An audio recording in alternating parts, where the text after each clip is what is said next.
almost day 100. This is what we've seen. Why the back and forth? Well, to me, it's no back and forth. There's been a very steady hand at the wheel here, and the hidden driver is this Project 2025. When you look at how Trump does things, the approach isn't random. It's all laid out in those 900 pages. The conservative blueprint that most of us political insiders came to know over time from the Heritage Foundation has laid the groundwork for how this administration is telling the world about its values.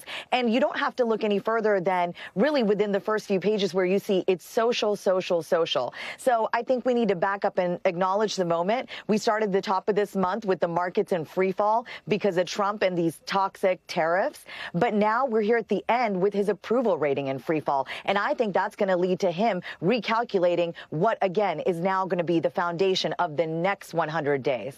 Rina, you used the word free fall, and I think that that's a very interesting sort of terminology to employ here because in a lot of ways, the speed of Project 2025 is something that we've never seen before. And one could argue that perhaps this is not something that our system is meant to handle. David, what do you make of the pushback now that we're seeing it? Do you think that that is a function of these changes occurring at a pace that most folks really don't anticipate in a government that moves much slower typically? Yeah, I mean, part of Project 2025's approach, and I think one reason it's so important to pay attention to this document, is not just the policies they proposed, but the methods they had for it. I mean, the whole goal was to overwhelm the system and to mow down a lot of these safeguards, to move through civil servants, to move through independent agencies and mow them down. And I think they understood from the start that a lot of these things would be unpopular. The Heritage Foundation did their own polling last summer, and they found terrible approval, something like 14% approval for Project 2025. They understand it's not popular, and Trump is now coming to understand that too. But because their goal is to transform the system and transform the government and America, they just want to move as fast as they can, get as much of it done as quickly as they can before the pushback really gets to them. So, David, given that, is your position that or belief that there is no such thing as this backfiring in the minds of the Heritage Foundation and those people who are pushing Project 2025 so long as the system is remade, regardless of how popular that becomes? Yeah, I mean, they understand that they have a limited time to get this done. And they write in Project 2025, we have to get things done in the first 100 days. We have to get things done in the first 2 years. They know how the political system works. They know these things are not popular, but they are on a mission. And that mission extends, well beyond the Trump administration. They're looking at a 10, 20, 100-year time frame. So Project 2025 is its own playbook. Rina, you are the strategist here.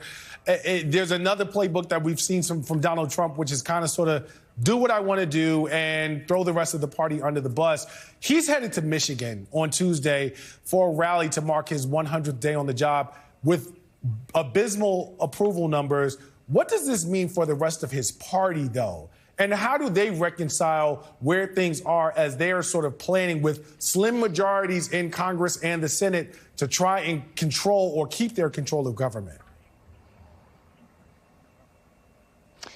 Well, putting on the strategist hat for a moment, I would say don't address the problem. Republicans right now are doing the right thing by acting like there isn't a problem. They're out there saying the economic anxiety every American is feeling is not because of Trump. It's because of the previous administration. As a strategist, that is the right playbook. Now, is it right morally? Absolutely not. We want an administration, regardless of what party it is, to address the most severe problems of the day. And those are economic in nature. I truly believe that Donald J. Trump is back in the White House because of the economic anxiety. Now, how it's going to play out in a place like Michigan, that's anybody's guess. When he goes to swing states, he takes the risks all the time because he's not very good on staying on message regarding American manufacturing. He's always kind of here, there, and everywhere. And so he needs more message discipline.